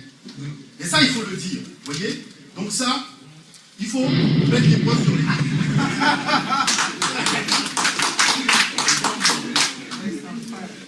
Troisièmement, les lacunes de l'approche d'Olivier Pétré-Grenouillot. Premièrement, Olivier Pétré-Grenouillot n'a pas éprouvé sa thèse historique. C'est-à-dire les sources citées sont pratiquement 98% européennes. Pour une histoire globale, c'est bizarre. C'est extraordinaire, vous voyez. C'est-à-dire que là même, on comprend pourquoi nous, qui sommes concernés par cette histoire, Nous ne pouvons pas être satisfaits de tel travail. Nous le vomissons, il faut le dire clairement. Olivier Pétré-Grenouillot, deuxième point, n'a pas consulté les récents travaux des spécialistes, c'est-à-dire les historiens panafricains, les égyptologues, qui pouvaient lui apporter des éléments de réflexion. Et c'est pour ça qu'on va le faire rôtir comme un poulet dans le feu, parce que, dans le four, tout à fait, parce que c'est là où nous allons le prendre à son propre piège, parce que monsieur veut jouer à l'intéressant. Troisièmement, Olivier Pétré-Grenouillot reprend les vieux arguments des négriers européens, comme l'a dit Jean-Charles, sans chercher à les corréler à la réalité historique. C'est-à-dire que cette approche-là, justement, contraste avec ce qu'a fait Bernal. Parce que qu'est-ce que Bernal a fait? Bernal a dit, il y a un modèle ancien, qui était la vision qui repose sur le testament des anciens. Ensuite, il y a un modèle arien, qui repose sur qui défend la suprématie blanche, qui est le modèle qu'utilise l'historiographie universitaire mondiale occidentale aujourd'hui. Moi, je propose un modèle ancien révisé. Vous voyez? C'est-à-dire qu'on sent une approche quand même si on n'est pas totalement d'accord avec tout. Mais au moins, il y a un fondement. Chez Olivier Pétré-Grenouillot, il n'y a rien. Quatrièmement, Olivier Pétré-Grenouillot n'a pas pris en compte le principe de causalité historique, comme l'a dit Jean-Charles. C'est-à-dire, quels sont les facteurs sociaux, économiques, idéologiques, religieux, technologiques qui peuvent expliquer les règles maritimes des Européens en Afrique? Et aussi, quelles ont été les conséquences économiques, sociales, idéologiques et humaines pour l'Afrique? Et faire la projection jusqu'à aujourd'hui. C'est ça qui n'existe pas. Et naturellement, sournoisement, Pétré-Grenouillot a éludé la question centrale du Code noir. Parce que le Code noir n'a pas été rédigé par les rois africains. Le Code noir n'a pas été appliqué en Afrique. Et le problème central de cette affaire-là, c'est quand même le Code noir. Parce qu'il y a encore l'individu en Afrique qui a rédigé un document pour dire qu'un être humain, c'était un bien meuble. Et comme l'a dit Jean-Charles,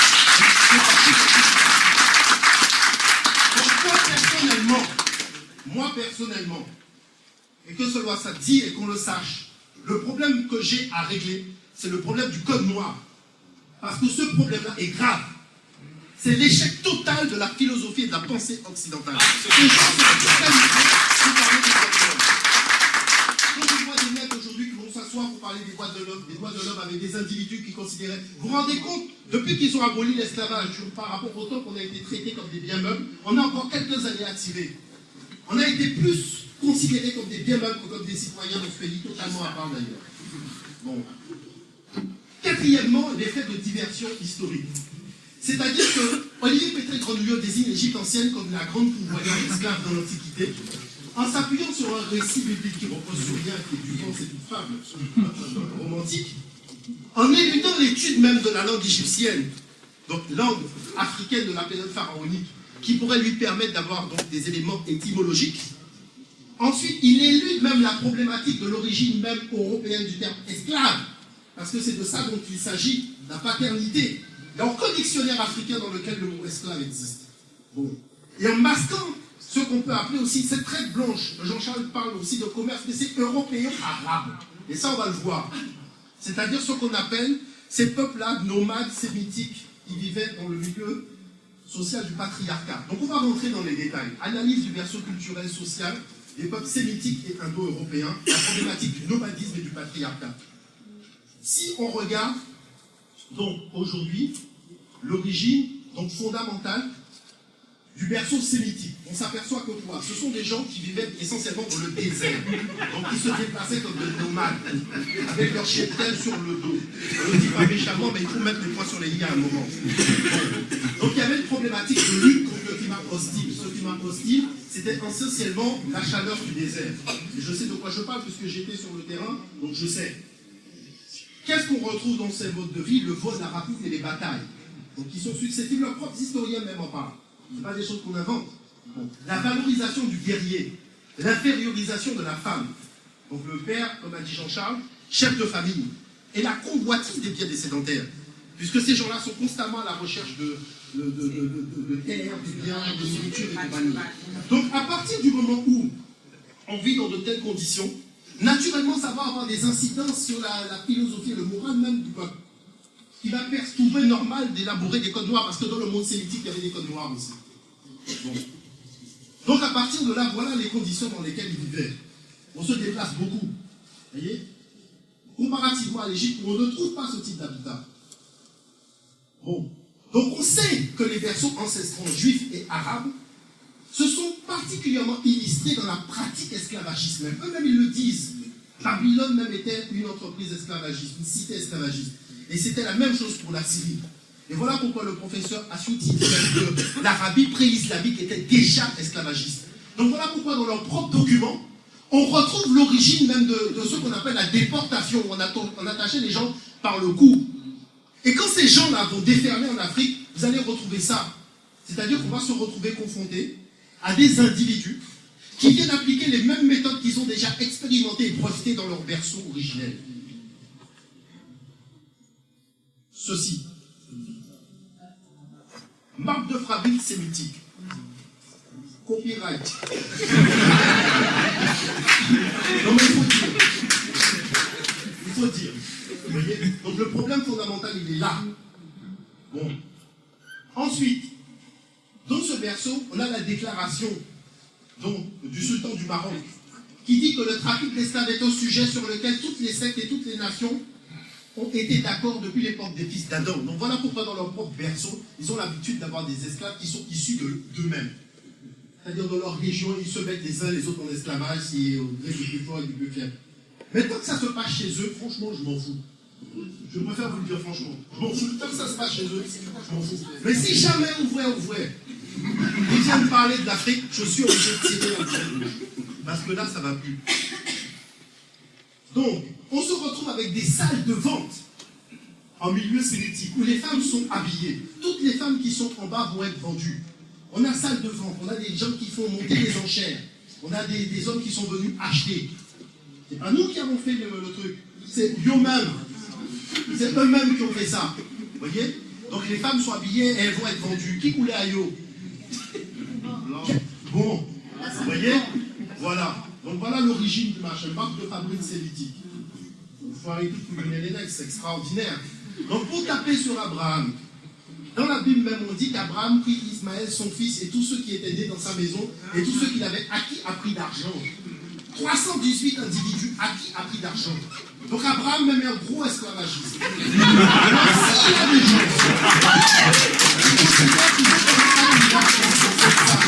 Un esclavagiste, et qui vient de me dire que l'esclavage est un crime contre l'humanité, je peux leur dire que la sortie est par là. Vous n'avez rien à faire dans la salle. Bon. Le Coran maintenant, parce que chez les Arabes, c'est un genre plus subtil. Ils ont l'habitude de prendre les lettres aussi pour les. C'est-à-dire qu'ils vous disent que, oh, mais Mahomet disait que le pire des hommes, c'est celui qui vend les hommes. Parce que la preuve, c'est qu'il a pris Bilal, qui était comme par hasard un esclave, en tant que premier muezzin d'islam.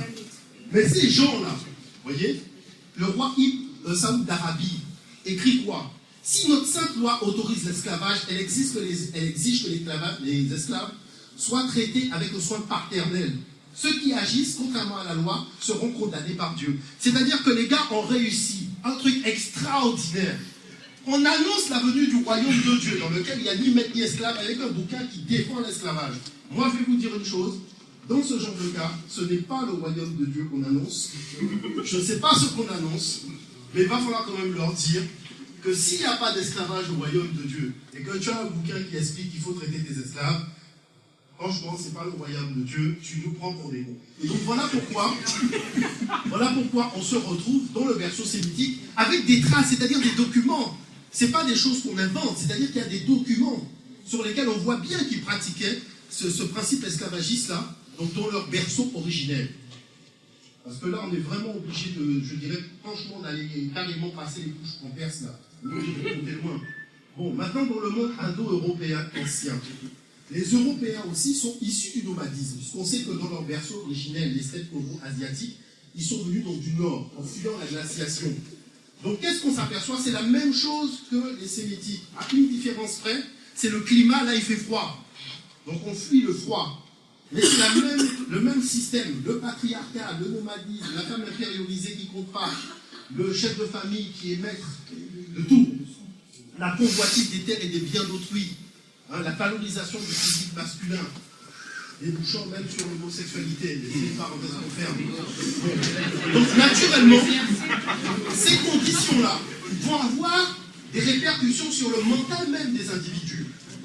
Qui fait qu'à partir du moment où quelqu'un arrive devant la grotte, Oh, c'est la panique déjà. Vous voyez, c'est exactement ce qui se passe aujourd'hui. On vous montre 2 Africains qui arrivent au Maroc à la télévision, on en a un sur les blocs ici. Ils vous disent déjà, ils vont rentrer en Europe. Vous voyez, c'est extraordinaire. C'est-à-dire, il n'y a pas le sens de l'accueil. Il n'y a pas le sens de comment allez-vous. Il n'y a pas ça. Moi, j'avais un voisin qui disait jamais bonjour à personne dans l'immeuble, et on l'a vu à la télévision disant qu'il dialogue avec le monde sur Internet.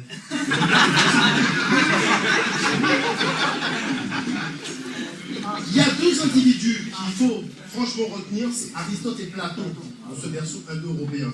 Parce que Aristote a dit une phrase qui déjà condamne même la philosophie et l'histoire européenne au niveau de son berceau original. Il a dit: il y a dans l'espèce humaine des individus aussi inférieurs aux autres que le corps l'est à l'âme ou la bête à l'homme. Ce sont ceux chez qui l'emploi des forces corporelles est le meilleur parti qu'on puisse en tirer. Quand il disait ça, il ne pensait pas aux Noirs. Il pensait à c'est des esclaves chez eux. Donc à la limite, moi je m'en fous. Tant que ça reste chez eux, franchement, c'est leur problème. Moi je ne vais pas embêter les gens chez eux. Donc voilà pourquoi, dans leur berceau, il y a des vestiges. Vous voyez, la femme elle porte des chaînes. Donc c'est qu'ils ont déjà l'habitude, marque de fabrique copyright. Ils ont déjà l'habitude de le faire. Parce qu'il aurait fallu qu'ils nous montrent la même chose pour l'Afrique pour commencer à dialoguer. Parce que moi, quand j'attaque, je montre les documents. Donc il faut montrer les documents aussi. Et c'est vrai que c'est difficile de discuter avec du vent. Bon, donc en plus, il y a même des expositions. Hein? Et c'est pas pour rien que Michel-Ange même a représenté l'esclave. Il y a une sculpture qu'on appelle l'esclave, de Michel-Ange. Vous voyez que l'esclave il a représenté, ça n'a rien à voir avec les nègres. Bon. Donc Platon maintenant, qui a dit une phrase qui a été hautement mais dramatique pour notre destin sur les plantations. Il a dit: je ne vois que 2 expédients pour éviter les révoltes sur les plantations. Le premier est de ne point avoir d'esclaves d'une seule et même nation, de manière à faire en sorte qu'ils ne puissent pas se comprendre. Cette phrase date, vous voyez, on est à 428-347 avant Jésus-Christ. C'est-à-dire des siècles avant l'arrivée en Afrique. Les gars ont déjà bâti le système, comme a dit Jean-Charles. Le truc est déjà planifié. Donc, naturellement, qu'est-ce qui va se passer? On va se retrouver avec quoi? Eh bien, on va se retrouver avec des salles de vente. La différence avec le monde sémitique, c'est que la femme, elle est nue. Parce que là, nous sommes dans une autre perception culturelle. Mais vous avez toujours des gens qui sont venus acheter des esclaves, des gens qui font la crier pour faire augmenter les prix. Vous voyez, donc on a toujours cette ambiance de salle de marché. Marque de fabrique aussi, donc du berceau indo-européen. Vous voyez? Donc ça, c'est important quand même de le souligner. Et un témoignage historique, parce que c'est extraordinaire lorsque Peter Godeliot dit que l'Égypte a été la grande initiatrice. Mais attendez, il faut arrêter de plaisanter. Le seul recensement qu'il y a eu dans l'Antiquité a été rapporté par Athénée de Locratis, au 3e siècle après Jésus-Christ, dans la Bible. Et il dit, voilà, il y avait 21 000 Athéniens, 10 000 métèques pour 400 000 esclaves. C'est une plantation. 92% de la population est esclave. C'est-à-dire toute l'Attique est une plantation. Donc on voit bien qu'il y a déjà tout un système qui existe et qui est en place. Bon, maintenant prenons la problématique même de l'origine même du mot esclave. Puisqu'on sait que durant le Moyen-Âge, c'était les rois européens qui allaient faire des razzias à l'intérieur de l'Europe orientale pour aller chercher des peuples blancs comme les Slaves, qu'ils considéraient comme païens. Vous voyez, il y a Henri de Wadsworth et autres, Othon Ier par exemple.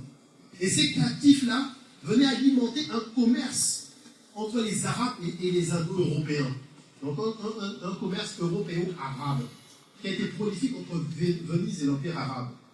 Vous voyez? Donc ça, il faut le dire, parce que c'est de là même qu'on dit qu'ils ont trouvé l'argent pour financer après les expéditions. Donc le quai des esclaves à Venise, vous voyez, est le vestige de ces vestiges-là, de cette période-là.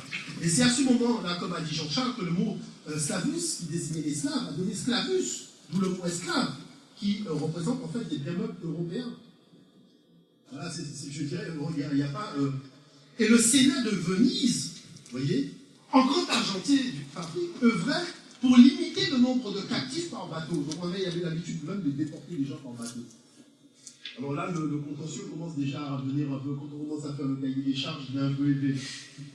On a les razzias, on a les salles de vente, on a les ports, on a les bateaux, on a aussi le Sénat de Venise, donc, qui gère donc, le marché. Donc vous voyez, on a, et même au niveau de la robe antique, on retrouve donc, vous voyez, slave market. Vestiges et témoignages de la Rome antique. Donc ce que nous disons, quelle est la nature même du propos? La nature du propos est simple. Nous, on n'est pas là pour vouloir la guerre dans le monde, on veut la paix. Mais c'est pas nous carençant dans le sens contraire de nos poils qu'on va avoir la paix. Non mais il faut le dire franchement. Donc, voilà pourquoi, dans toute l'historiographie européenne ancienne, on retrouve des vestiges où vous avez des esclaves qui sont blancs. Et vous retrouvez donc toute une série de vestiges où les Européens et les Arabes s'entendent entre eux pour vendre des esclaves blancs, notamment des femmes, ceux qui donnent les cours de midi et nuit et tout patati et patata. Vous voyez? Voilà. Donc on apprend même que même en France et en Espagne, il y avait des routes où les esclaves étaient acheminés jusqu'à Marseille pour comprendre les bateaux pour être déportés. Mais ça on ne dit pas. On va dire, on va sortir les documents, puisque manifestement, comme on veut qu'on dégaine, on va dégainer les documents. Bon. Donc, toute une série de littérature et tout un courant artistique, au niveau de la peinture, va témoigner de ça. Où des femmes européennes vont se retrouver des captives, donc chez les Arabes. Et qui est-ce qui les vendait? C'était des Européens, même sous prétexte qu'elles étaient païennes. Vous voyez? Donc ça, c'est des choses qu'on cache. Vous voyez, même le fils, il regarde son papa faire là. Parce qu'après, c'est lui qui va faire. Il est bien l'apprentissage, CPE. Là, il fait son CPE là.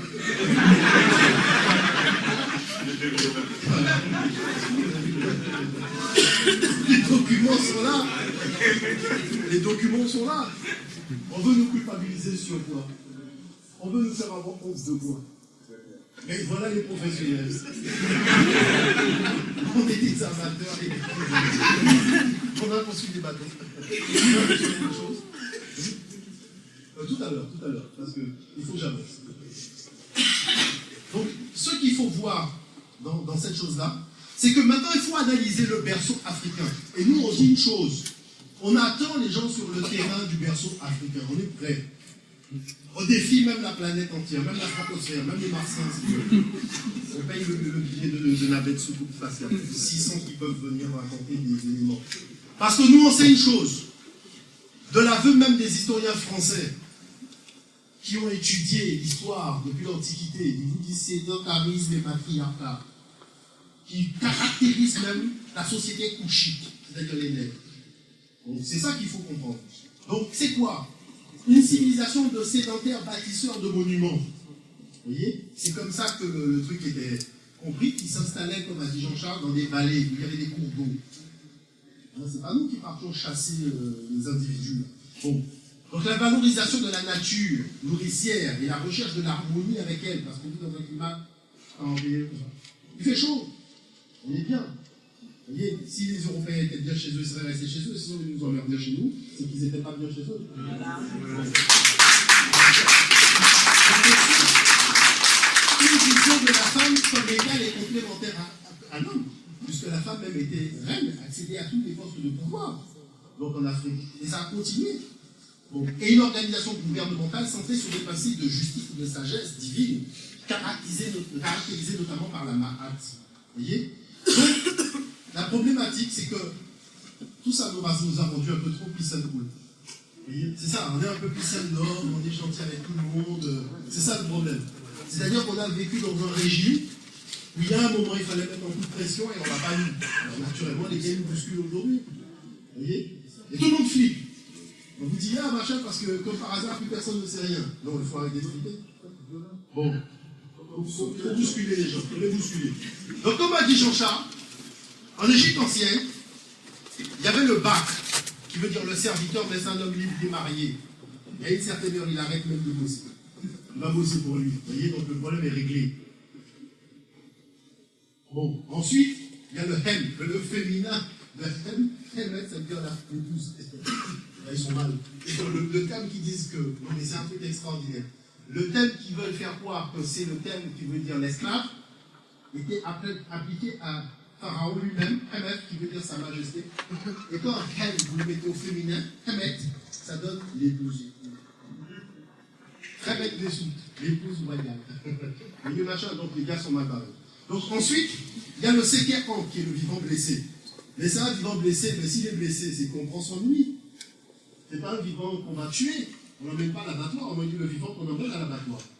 On est blessé, il est blessé, donc on le répare. Vous voyez? Il y en a des textes tels que l'Imaaton. L'Imaaton dit quoi? Parce qu'il faut aller chercher des textes chez nous qui disent que les hommes étaient des diamants. On défie quiconque de trouver des textes ailleurs. La seule solution qu'ils ont, c'est d'aller inventer. De faire du faux et d'usage de faux. C'est des professionnels qui sont des. Donc, quelles sont les choses nombreuses?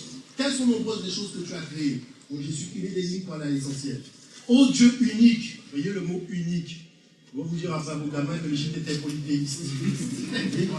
C'est eux qui étaient polythéistes et qui le sont jusqu'à aujourd'hui. Ils adorent Jésus-Christ et l'argent.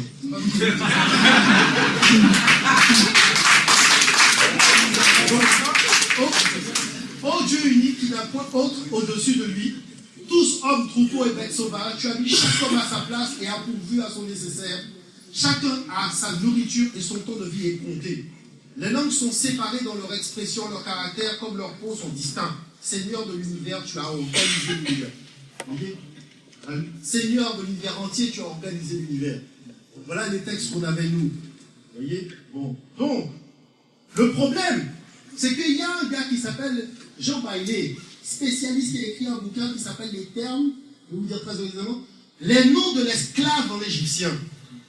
Parce que là, pété Cornelio, tu le prends, tu fais clac, clac, clac, clac, clac, clac, clac, clac. Parce que qu'est-ce qu'il dit ce type? Ce type dit, pour désigner l'esclave, là c'est même pas Jean-Charles qui parle, c'est même pas moi, vous voyez, on dégaine par personne interposée. Pour désigner l'esclave, la langue égyptienne n'a pas de mot spécifique. Ce n'est pas qu'elle manque de termes pour exprimer les idées de subordination, de travail, de service. Au contraire, elle rend ces idées par des termes nombreux. Mais aucun d'entre eux ne correspond exactement à l'idée de servitude, c'est-à-dire de possession de la personne, corps et biens, de sujétion et de dégradation, comme les mots latins grecs servus doulos.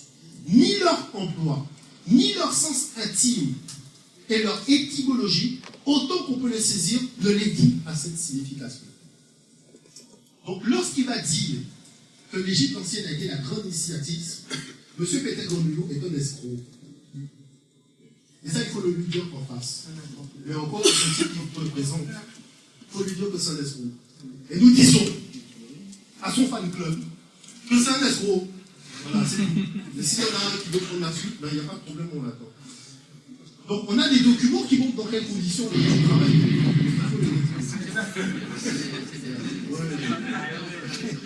Bon.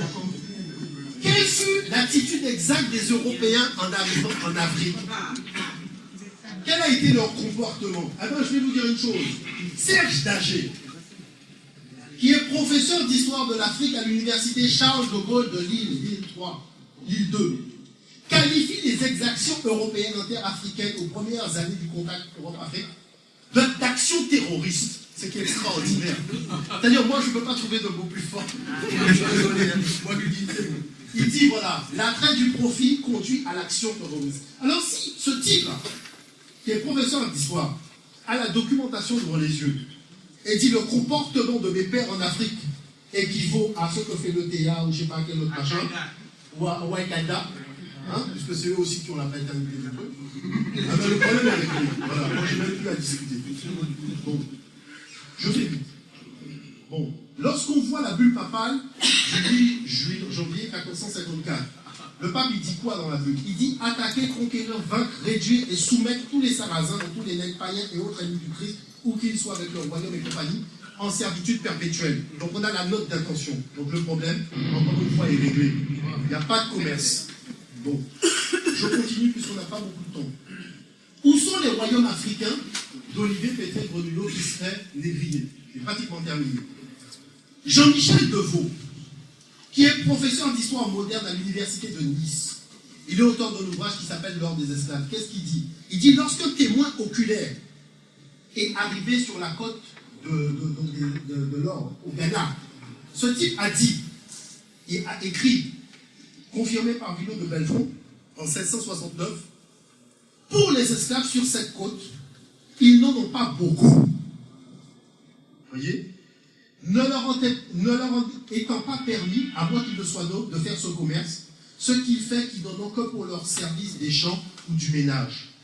Donc ça, on peut considérer que là, on a déjà donné à Pété Grenouillot un crochet du droit. Ensuite, un autre témoignage qui vient d'Henry Morton Stanley à propos d'un arabe qui s'appelle Ahmed Ibrahim, qui dit quoi? Qui dit les Wana Rwanda, en parlant du Burundi et du Rwanda, sont un grand peuple, mais des hommes cupides, malfaisants, fous et traites. Ils n'ont jamais permis à un arabe de trafiquer dans leur pays, ce qui prouve que ce sont de mauvais gens. C'est-à-dire, voilà des arabes qui veulent que les nègres vendent des nègres, soi-disant, et ils nous appellent des gens cupides et des mauvais gens, parce qu'on ne vend rien. Là, on ne va même pas de l'eau fraîche. Donc, on peut considérer à ce stade-là, c'est un crochet de gauche. Ensuite, parce qu'il faut le mettre KO quand même, enterrant encore plus profondément la tête grenouillaise dans le pollué de sa courberie, en révélant ceci, les empires africains avaient des constitutions, ce qu'on appelle des chartes. Et là, on va dégainer les chartes maintenant. Parce que les gars veulent jouer à l'imbécile. Donc, on va dégainer juste une aujourd'hui, histoire de s'amuser un peu. C'est la charte du Mandé. Je termine. La charte du Mandé se termine, je prends la dernière phrase. L'essence de l'esclavage est éteinte à ce jour, d'une frontière à l'autre du Mandé. Et quand on sait que De La Fosse a dit que c'est l'empire le plus grand de l'univers, si déjà cet empire-là dit, franchement, nous on n'est pas dedans, les gars, ils sont mal. Donc à partir de là, on peut considérer deux dernières choses. Pétré Grenouillot s'appuie sur les thèses de Patrick Manning, qui a lui-même déjà renié ses thèses, et vous pouvez aller voir sur son site internet. Mais quant à Martin Klein, qui dit qu'en 1900, il a vu 7 millions d'esclaves en Afrique, il faut lui rappeler que compte tenu de la conférence de Berlin en 1885, les 7 millions d'esclaves qu'il a eu, ce sont les travailleurs forcés de la colonisation française, et qu'on leur remercie même de nous dire qu'il y avait 7 millions d'ouvriers forcés qui ont donné leur vie à la colonisation.